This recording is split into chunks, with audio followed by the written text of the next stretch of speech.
आप 22 भाषाएं बोल सकते हैं, 100 से अधिक किताबें आपने लिखी मैंने हैं। अब तक 230 पुस्तकें लिखी।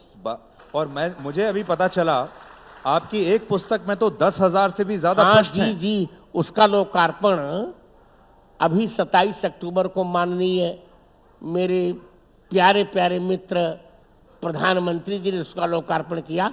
वो अष्टाध्यायी पर मैंने लिखी। पाणिनि अष्टाध्यायी मूल में कितने पृष्ठों में होगी रामचंद्र दास? 25-30 पृष्ठों में। और उसकी व्याख्या मैंने 10,000 पृष्ठों में लिखी, जिसमें 50,000 तो मैंने श्लोक लिखी, जबकि भागवत जी में 18,000 श्लोक कहे जाते हैं, मिलते हैं 14,000। वाल्मीकि रामायण में 24,000 श्लोक कहे जाते हैं, पर मैंने उसमें 50,000 से अधिक श्लोक लिखे। अब कैसे लिखा मैंने, ये मैं नहीं जानता। गुरुदेव, आप वैसे अगर देखा जाए तो हिम्मती भी बहुत हैं और विवादों से आप कभी डरते नहीं। नहीं, साफ साफ बात करते हैं। मुझे आनंद आता है विवाद में, क्योंकि मैं मानता हूं कि जो संघर्ष करता है उसी का उत्कर्ष होता है। विवादों की बात हुई गुरुदेव, तो आप न्यूज चैनल्स देखते हैं, सुनते हैं, आजकल क्या खबरों में क्या चल रहा है, वो कभी उस पर आपकी नजर रहती है? सब नजर भी रहती है और यथोचित प्रसाद भी देता हूं। तो गुरुदेव, अभी हाल ही में, बल्कि हाल ही में क्या, आपने ये बात कई बार कही है, हनुमान चालीसा में भी आपने 4 गलतियां निकाली। और हमारे देश में हम सब तो मैं निवेदन करूं सुधीर जी, ये तुलसीदास जी की गलतियां नहीं है जी। ये प्रेस भूत होता है उसकी गलती है। तुलसीदास जी ने पुरानी प्रति में वही लिखा जो मैं कह रहा हूं। शंकर स्वयं केसरी नंदन, शंकर सुवन कभी नहीं कहा। शिव जी, हनुमान जी शंकर जी के बेटे नहीं हैं, शंकर जी ही हनुमान जी हैं। हरते भे हनुमान, राम काज रखता अवतारा, और सब पर राम राय सिर ताजा, सब पर राम राय सिर ताजा। राम तपस्वी राजा नहीं। तपस्वी राजा कैसे हो जाएगा? जो राजा होगा वो तपस्वी नहीं, जो तपस्वी होगा वो राजा नहीं। तुलसीदास जी ऐसा बदतो व्याघात नहीं कर सकते। सब पर राम राय सिर ताजा। और फिर आगे, राम रसायन तुम्हारे पासा, सादर हो रघुपत के दासा। सदा रहो नहीं, सादर हो रघुपत के दासा। और जो 7 बार पाठ कर कोई नहीं, यह 7 बार पाठ कर जोई, छूटे बंदी महास कोई। आगे कह दिया, जो यह पढ़े हनुमान चालीसा, इसे यह 7 बार पाठ कर जोई, यही पाठ प्रामाणिक है। इसी प्रकार भगवान मुझे क्षमा करें सुधीर जी, रामचरितमानस में भी प्रेसों ने 4200 गलतियां की। 1-2 नहीं गलतियां की जी।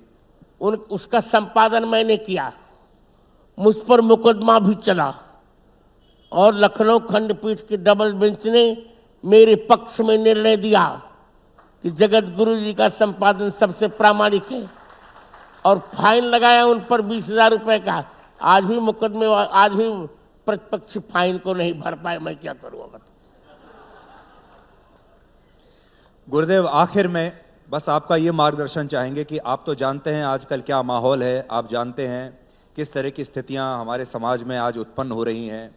प्रकृति के नाम पर हम त्यौहार मनाते हैं, त्यौहार बचे हैं, प्रकृति खत्म होती जा रही है। नदियों को हम अपनी माता मानते हैं, देवी मानते हैं, लेकिन नदियों में ही आजकल प्रदूषण है। हर तरह का प्रदूषण आपको देखने को मिल रहा है। आखिर में आप देश के लोगों से, सनातन धर्म को मानने वाले लोगों से, और जो नहीं भी मानते उनसे भी आपका संदेश क्या होगा? मैं 140 करोड़ भारतीयों से कह रहा हूं, चाहे वो सनातन धर्म को माने चाहे ना माने, पर उनको भारत माता को तो मानना पड़ेगा। भारत को माता मानना पड़ेगा, वंदे मातरम कहना पड़ेगा। जब वो भारत को माता मान लेंगे तो प्रकृति से छेड़छाड़ नहीं करेंगे, नदियों से छेड़छाड़ नहीं करेंगे, और हमारा भारत एक विकसित भारत होगा जो मोदी जी कह रहे हैं, बहुत जल्दी विकसित भारत होगा, विश्व गुरु के पद पर आसीन होगा। और एक बार फिर अब ये सोने की चिड़िया नहीं बनेगा, ये स्वर्ण का सिंह बनेगा, चिड़िया नहीं बनेगा। और मैं अंत में यही कहूंगा, हमारे अधिकारी जी कह रहे, उत्तराधिकारी कह रहे हैं, गुरु जी भी कह दीजिए, 3 बातें। बचपन को प्रबुद्ध करो, यौवन को शुद्ध करो और बुढ़ापा को सिद्ध करो। गुरुदेव, एक लालच मुझे और आ रहा है, मैं एक सवाल और पूछ लूं, और वो ये कि जब भगवान श्री राम का मंदिर तैयार होगा, जब उद्घाटन होगा, पहला दिन होगा, और जब आप उस मंदिर में प्रवेश करेंगे और भगवान श्री राम के दर्शन करेंगे, पहले दिन क्या आपकी किस तरह की अनुभूति होगी? वो अनुभूति उसी समय बताए, उर अनुभव तेरे कही सकते, अनुभूति कहीं नहीं जा सकती। यदि कह दी जाए तो अनुभूति कैसी? जब अनुभूति को कोई कह देता है ना सुधीर जी, तो उसको संस्कृत में संभूति कहते हैं। अनुभूति कहीं नहीं जा सकती, सिर्फ महसूस की जा सकती है, और अनुभूत की जा सकती है। तो अनुभूति जब अनुभव में तब्दील होगी, ये तो उस दिन के बाद होगा। तो मैं उम्मीद करता हूँ गुरुदेव उसी कि समय आपका अपने लोग उसी समय और बढ़िया चर्चा करेंगे जी। और आज आपसे वार्ता करके सुधीर जी, मेरा स्वास्थ्य ठीक नहीं था, पर पूरी थकावट मेरी दूर हो गई, पूरी थकावट दूर हो गई, और अपनी हमारी जौनपुरी भाषा में मेरा मन चकाचक हो गया। गुरुदेव, बहुत बहुत आपका धन्यवाद। आप सबने, आपने आकर हम सबको यहाँ आशीर्वाद दिया, आपकी मधुर वाणी यहाँ गूंजी, और इस स्थान को, इस स्थल को भी आपने पवित्र कर दिया। आपका बहुत बहुत धन्यवाद। नहीं, आप लोग शुभकामना कीजिए, मैं अभी इसको काटिए नहीं, आप सभी शुभकामना कीजिए। मैं सबसे दक्षिणा मांगता हूं, कभी मुझे जीने की बहुत इच्छा है, आप लोग शुभकामना कीजिए। 75वां वर्ष में प्रवेश करूंगा, 100 तो मेरे हैं ही हैं, और भी 25 वर्ष मुझे मिल जाए तो बहुत कार्य किए जा सकते हैं। रामचरितमानस पर 9 खंडों में व्याख्या लिखने का मेरा मन है। रामचरितमानस जी को राष्ट्र ग्रंथ घोषित कराने का मेरा मन है। गौ माता को राष्ट्रीय धरोहर घोषित कराने का मन है। हिंदी को राष्ट्र भाषा घोषित कराने का मन है। आप लोग शुभकामना कीजिए, मंगल कामना कीजिए, बहुत बहुत आशीर्वाद, मंगला शासन। जय जय श्री राम,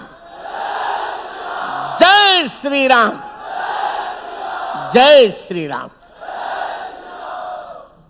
धन्यवाद, धन्यवाद गुरुदेव। बहुत बहुत शुक्रिया सुधीर जी, बहुत बहुत शुक्रिया गुरुदेव।